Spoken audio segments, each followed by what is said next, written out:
વેપારી કલોલની અંદર એક સભા છે કે ભાઈ આપણો સમાજ તો ઓળવા જાય છે તો લેવું અને એના માટે બંધારણ આ બધુંની વાત છે. બંધારણ થયું પાટણ, બનાસકાંઠા અને વાવથરા, આ 3 જિલ્લાનું બંધારણ થયું. તેઓ બંધારણ થઈ જાય એનું કારણ છે મેહુલજી તે લોકો જાગૃત છે અને એકતા વાળા છે અને બે આપણા હંગાત બે અહીંયાથી રહે છે બનાસકાંઠા વાળા, બરાબર. એમને બહુ મોન સન્માન છે સમાજ માટે અને આપણે ના થઈ શકે એનું કારણ છે કારણ કે આપણે ગાંધીનગર અને અમદાવાદ નજીકના છીએ એટલે આપણે થોડા ભાવવાળા ગામના છીએ એટલે આપણે વાલ લાગશે.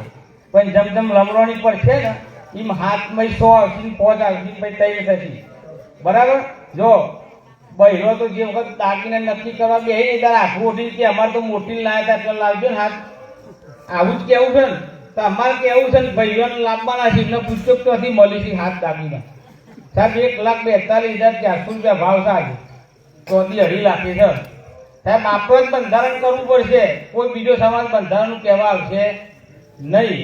જો તમે તમારી દીકરી માટે 2 મંગાવજો ને તો તમારા છોકરાને વહુ વાળા 2 જ મંગાવજો, પણ તમે તમારી છોરી માટે હાથ મંગાવજો. એટલે આપણે પોતે જ બંધારણ કરવાનું છે. અહીંયા સમૂહ લગ્ન ઘણો થઈ છે ગુજરાતની અંદર. આ ઠાકોરજીના 10 વર્ષથી સમૂહ લગ્ન કરે છે સાહેબ. આ મેહુલસિંહ બીજો સમૂહ લગ્ન કર્યો અમે બધા ભેગા થઈ, એમાં અમની આગેવાનીથી મેહુલસિંહની પુંજરાસન ચોકડી 45 લાખ રૂપિયા 2.5 કુંભે દોન આપ્યું. ઠાકોર એકલો દોન આપ્યું નહીં, પાટીદાર, રબારી, ભરવાડ સમાજે, બ્રાહ્મણ સમાજે 45 લાખ રૂપિયા દોન આવ્યું. જાહેરમાં મેહુલસિંહોને 45 લાખમાં 9 લાખ રૂપિયા 10 લાખ વાપરીને 35 લાખ રૂપિયા ઠાકોર સમાજ માટે બચાવ્યા છે. લોકો પાવ હવાએ ભેગા ને લોનનું ના વિચાર કે આ કોનપાસીથી કહેવાનું કે મને જ ના પાડી છે કાકા હું તમારે બધો કરતી કરાવું બાદ છું પણ મને જ ના પાડી, બરાબર. અને નટુ જીવન ખબર છે મારી. પણ સાહેબ 35 લાખ રૂપિયા તાલુકાની અંદરથી પણ કોઈ પણ આપણા સમાજના દીકરાને કોઈ ભણતર માટે આખું પાછું જરૂર પડે તો આ લોકો અડધી રાતે સમાજના પૈસા વાપરવા તૈયાર છે.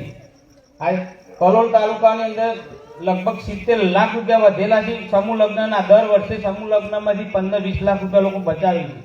તમે વિચાર કરો આટલું દોન આલે સમાજ, આપણે સમૂહ લગ્નનો ઉપયોગ કરવા. જે પોકી વળી છે એવા સમૂહ ના જ હોય, પણ જે નહીં પોકતા એ સમૂહ જોઈ અમારો આગ્રહ છે. અહીંયા 26મીની વાત હતી, 26મીનું આમંત્રણ આવ્યું. નટુજી ઠાકોર એવું ગાંધીનગર જિલ્લામાં જાહેરાત કરી 4 તાલુકામાં તો ભાઈ દરેક જગ્યાએ જો બેન દીકરીઓ વધારે આવતી તો આપણે સરડવથી બસ રૂપાલ આવશે, રૂપાલથી સોનીપુર વધેજા થઈ જશે. 3 વાગે નહીં આપણે 6 વાગે બેન દીકરીઓ તેઓ બોલાય છે. અને શા માટે બોલાય છે તો સાહેબ આપણા સમાજનું એક મોટું ધામ સરસ